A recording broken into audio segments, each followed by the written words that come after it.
Do you feel like you're arguing with your child all the time? Do you wonder if there's a way to stop the frustration? Stay tuned to hear from the pros on this episode of Parent Like a Pro.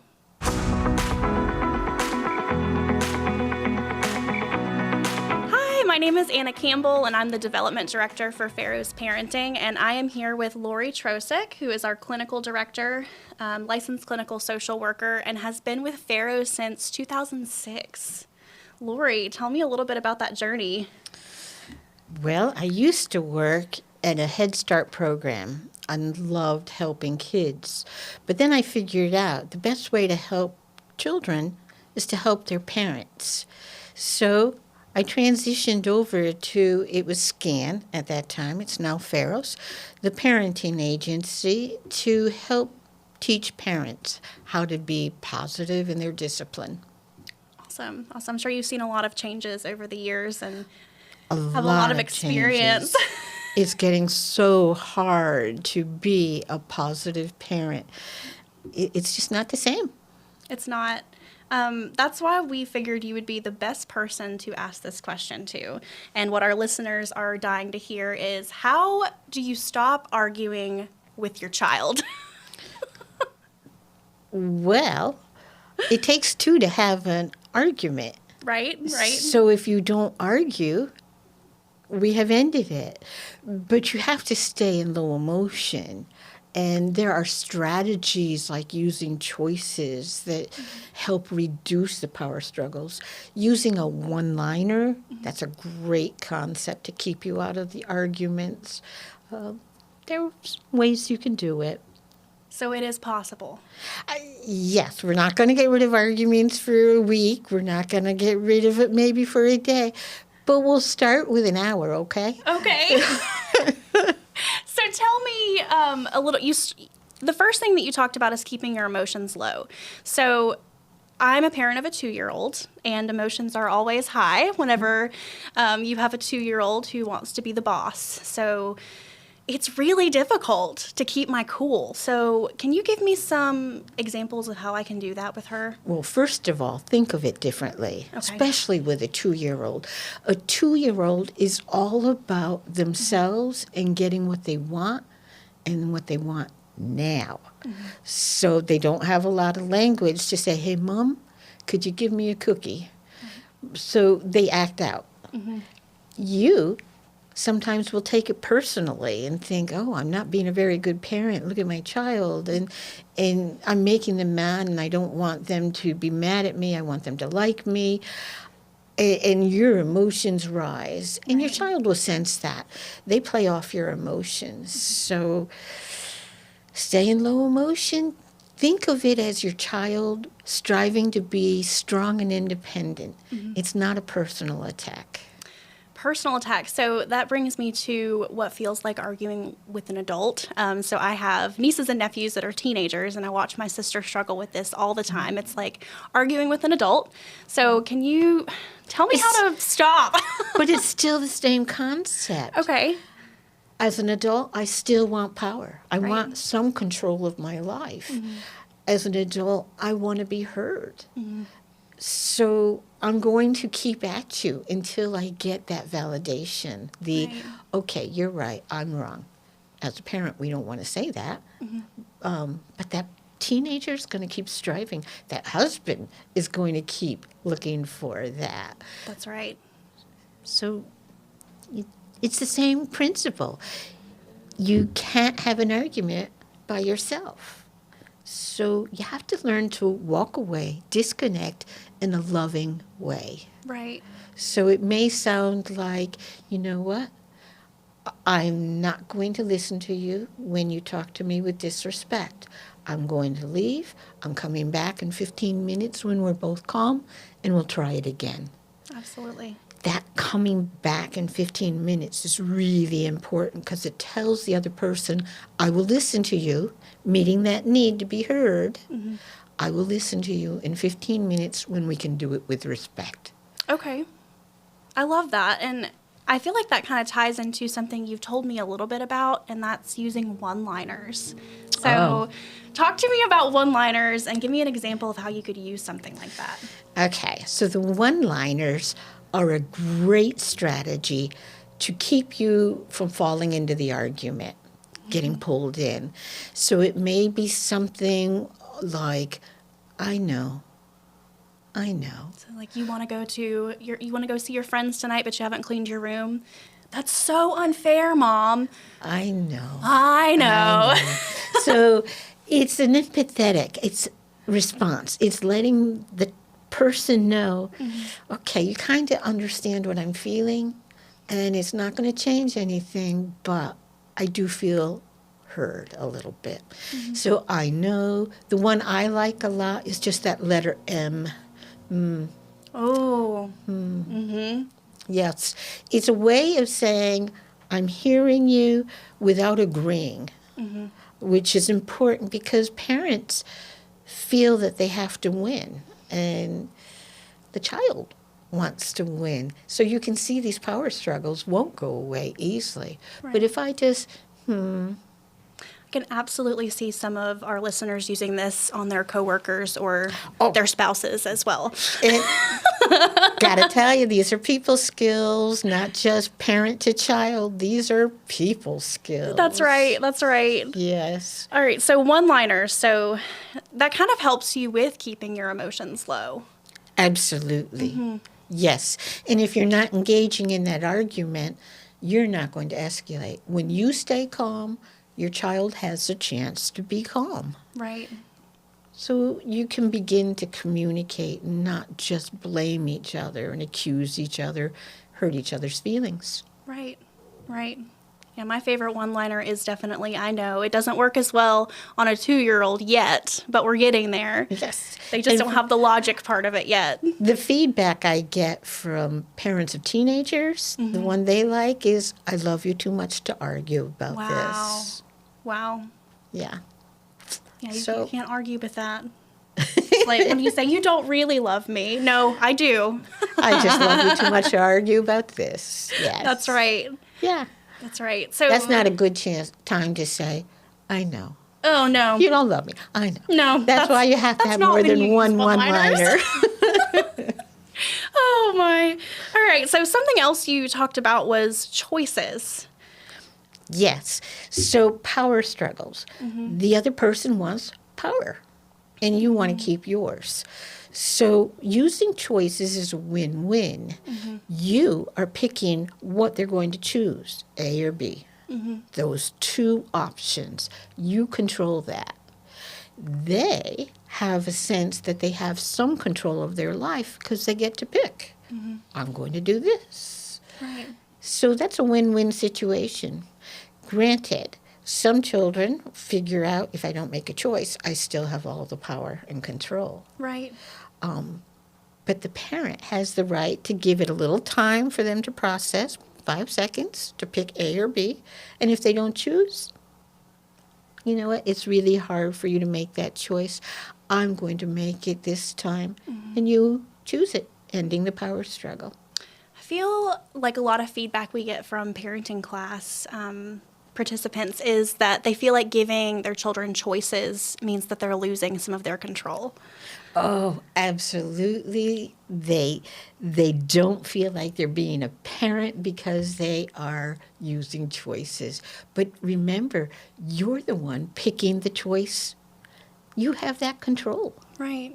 And if they don't make the choice, you do it. You have that control. Right. The one they also struggle with is walking away from the argument. But I try and let them see when you walk away, you take the power with you. You can't argue by yourself. So when you walk away, you end the argument. It's not that you're weak. It's really that you're very strong to end that argument by walking away.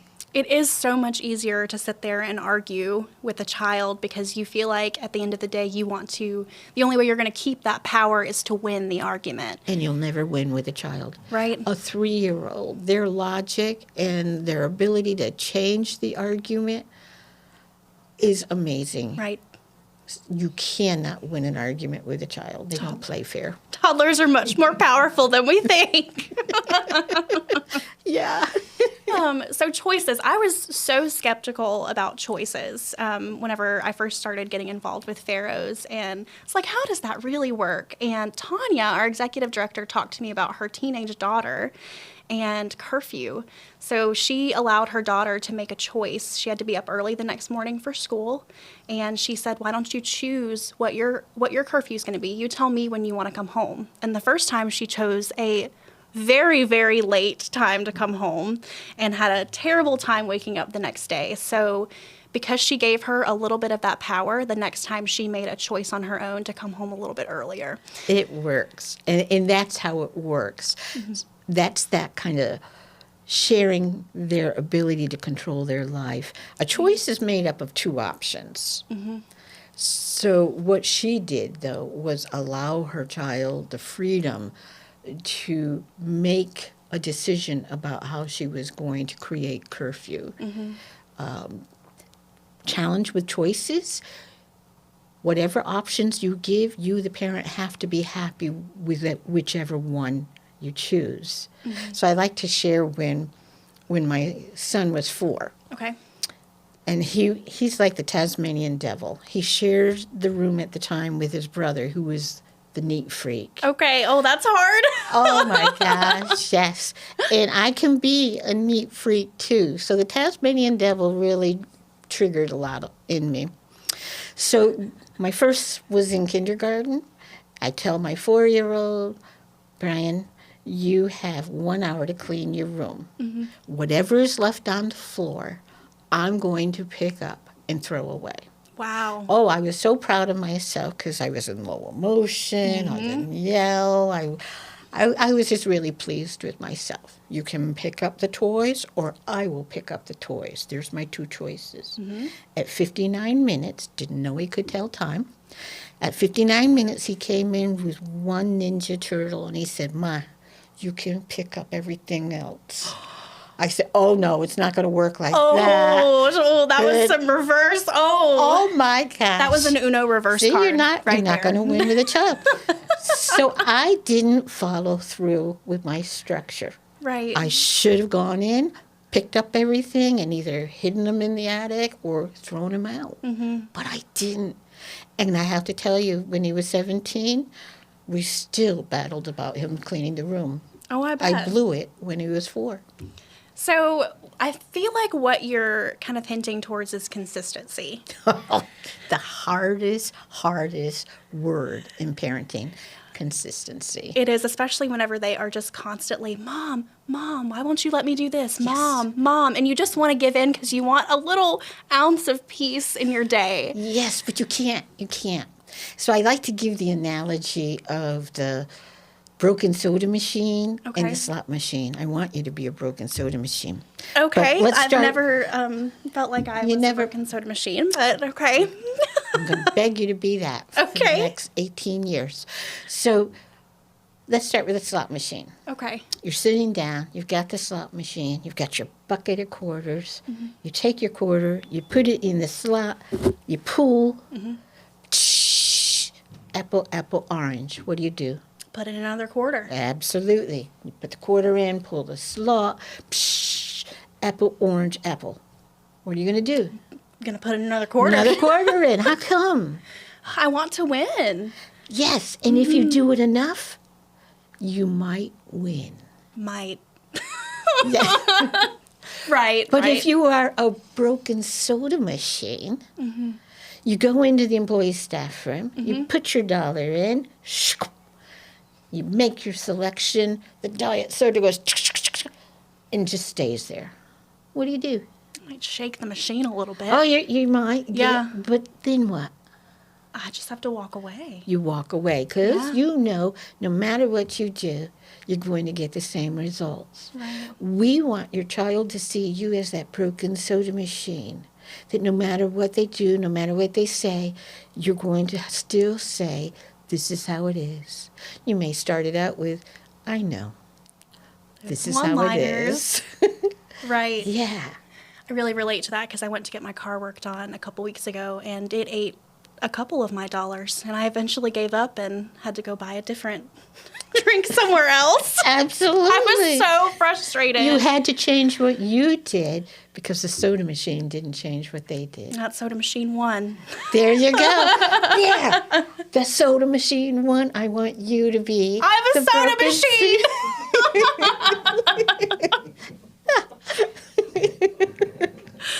Oh my goodness.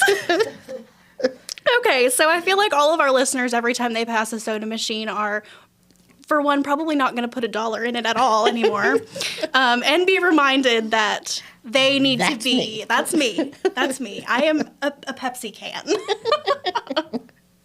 Oh my goodness. Thank you. Thank you so much for that, Laurie. It really puts it into perspective. You are welcome. Definitely been a lottery slot machine parent more often than I would like to admit. So consistency. And we talked a little bit about why kids argue and why do kids crave that power so much? It's instinctive. And some temperaments need it more than others. But we all want power because if we have control of our world, we can develop safety and security. Right. Those are critical. That is true. And it's something that's going to carry with them for the rest of their life. So what we're really talking about here is preparing children for adulthood. We can't be there to give them what they want for the rest of their lives. They're going to be adults eventually. Absolutely. Using choices teaches your child how to think, how to make a choice. That can be very difficult. And then how to live with the consequences. Consequences aren't always bad. We think of it as a punishment, but it's also a reward. Right. If I do well, the consequence is some sort of reward. So when I use a choice, the child has to think. They are responsible for their choice and the resulting consequences, and then they're accountable. If it goes wrong, what do I have to do to make it right? Right. And I have to do something different moving forward.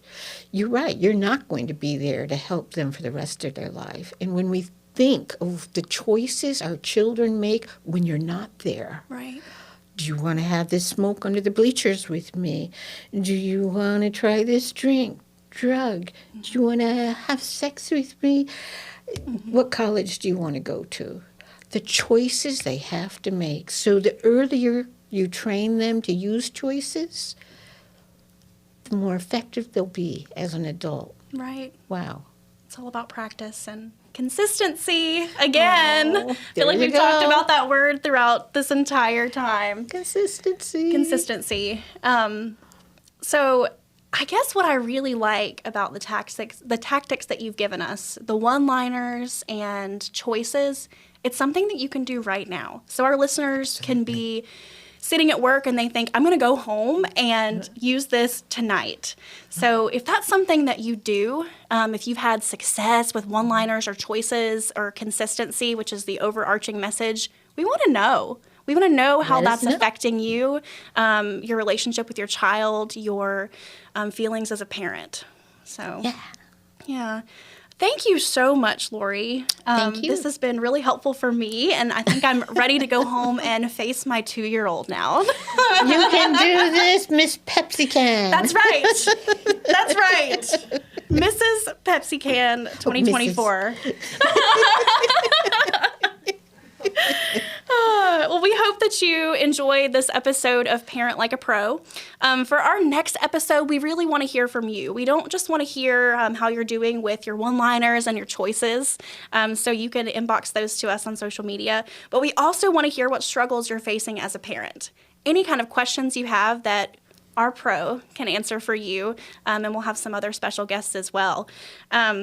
You can reach us on Facebook or Instagram, or you can shoot us an email, and we will have that information for you at the end of the show. Remember, there is no playbook for parenting, but we can teach you how to parent like a pro.